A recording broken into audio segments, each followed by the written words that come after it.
Kantor Bupati Pohuwato di Gorontalo terbakar saat aksi unjuk rasa para penambang di Kabupaten Pohuwato, Provinsi Gorontalo, Kamis siang. Diduga aksi pembakaran merupakan bentuk kekesalan massa aksi yang menggelar demonstrasi.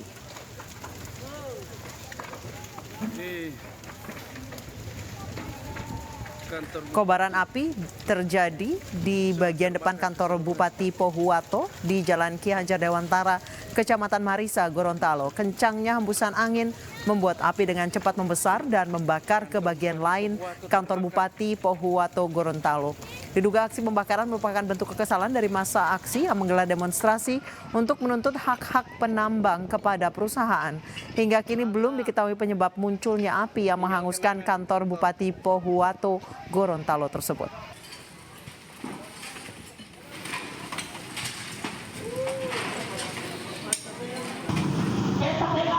Sebelumnya demonstran menggelar aksi unjuk rasa karena kecewa atas ketidakjelasan pembayaran lahan milik mereka.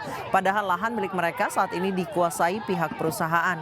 Aksi massa menuntut ganti rugi lahan ke perusahaan tambang emas di Pohuwato, Gorontalo dan berakhir ricuh. Kemudian mereka merusak sejumlah fasilitas, salah satunya gedung kantor Bupati Pohuwato, Gorontalo.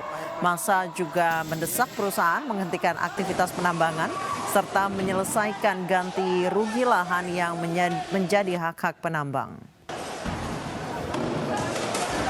1, 2, 3, 4, 5. Untuk mengetahui informasi selengkapnya kami sudah terhubung dengan Kabid Humas Polda Gorontalo Kombes Pol Desmond Harjendo. Selamat sore Pak Desmond.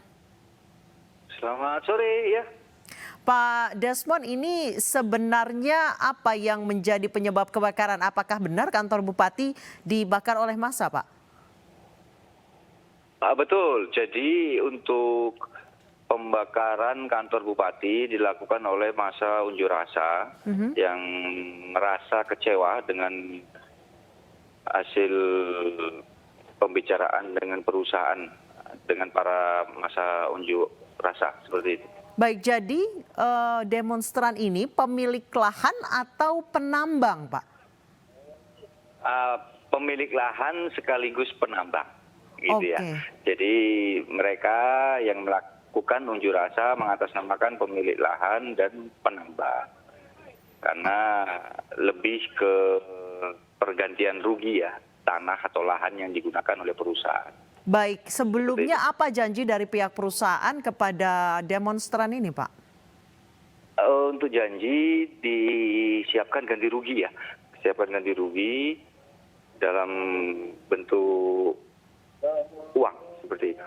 Baik, jadi sampai sekarang, jadi yang menjadi permasalahan uang ganti rugi yang belum cair atau harganya sebenarnya jauh dari harga kesepakatan, Pak?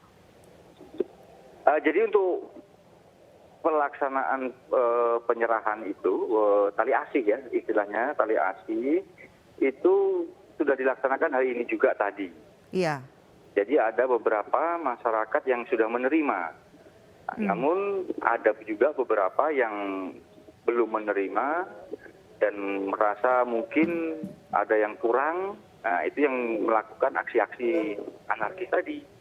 Sedangkan dari perusahaan itu sudah mendatakan jumlah para pemilik lahan. Nah, namun dari pemilik lahan sendiri juga berubah-berubah datanya, jadi dari perusahaan butuh waktu lagi mungkin untuk memberikan tali asihnya seperti itu. Baik, sebelumnya sudah pernah ada perbincangan dengan pihak perusahaan, Pak, terkait ini atau ini demonstrasi pertama namun langsung anarkis? Sudah. Kalau untuk pembicaraan sudah pernah dan sering dilakukan. Jadi sudah sering dilakukan, bahkan dengan melibatkan dari pemerintah juga. Ya, jadi sudah dilakukan pembicaraan. Nah, puncaknya hari ini karena memang penyerahannya hari ini.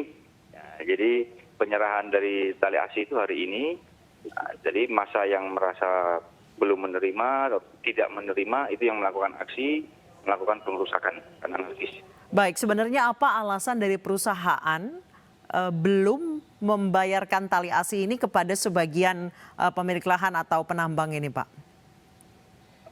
Untuk informasi awal ya tadi itu data dari mereka itu yang berubah-berubah. Data Jadi apa dari yang berubah-ubah? perusahaan Luas lahannya atau data, apa, Pak? betul, data pemilih lahan. Hmm. Data pemilih lahan ini yang berubah-berubah gitu ya. Jadi awalnya 600 berubah menjadi 1000, berubah menjadi 2000. Nah, itu yang kan harus dicek dulu, dicek kembali, nggak bisa langsung kan. Jadi mereka mungkin dari pihak perusahaan akan melakukan pengecekan dulu. Seperti itu. Baik, berarti sudah ada komunikasi sebelumnya dengan demonstran ini terkait yang memang perusahaan harus mengecek dulu kondisi di lapangan? Iya, sudah ada komunikasi. Ya mungkin karena kurang sabar atau bagaimana, itu yang akan kita dalami. Karena memang sudah menimbulkan kerusakan. Nah, itu yang harus kita telusuri, kita tindak lanjuti, dan kita akan proses hukum seperti itu. Pak Desmond, apakah ada terduga provokator di sana, Pak? Itu yang masih kita amankan, ada beberapa orang ini yang masih kita ambil keterangan. Apakah peranan mereka sebagai apa, nanti kita akan update kembali Pak infonya. Baik, Pak Desmond, dari visual amatir yang kami terima bahwa ini demonstran nampak berhasil masuk ke kantor Bupati. Seperti apa kondisi Bupati maupun pegawai yang ada di sana, Pak? Untuk kondisi Bupati dan pegawai tidak ada yang terluka. Ya. Jadi mereka tidak dilukai dan mereka juga sempat keluar untuk melarikan diri. Jadi hanya gedungnya saja yang terbakar. Untuk korban jiwa tidak ada.